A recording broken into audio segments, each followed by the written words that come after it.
Laki-laki Minang tidak pandai beli baju. What? Ini alasannya.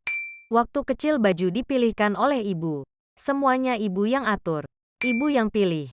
Ibu yang nawar. Meskipun kalian nangis minta baju Superman. Kalau ibu bilang tidak ya tidak.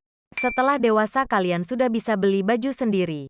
Tetap dikomentari ibu. Hei, itu tidak bagus. Warnanya tidak cocok, modelnya kuno. Dan sebagainya. Akhirnya urusan beli baju kembali sesuai selera ibu. Kemudian setelah menikah, urusan baju diatur istri. Harus sesuai selera istri. Harus cocok berpasangan dengan baju istri dan anak.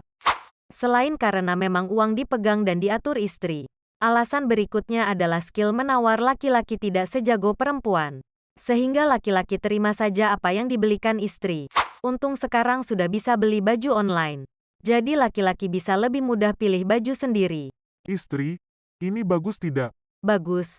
Kalau yang ini, Bagus juga. kalau yang ini, Bagus. terus beli yang mana? Semuanya bagus. Beli aja semuanya.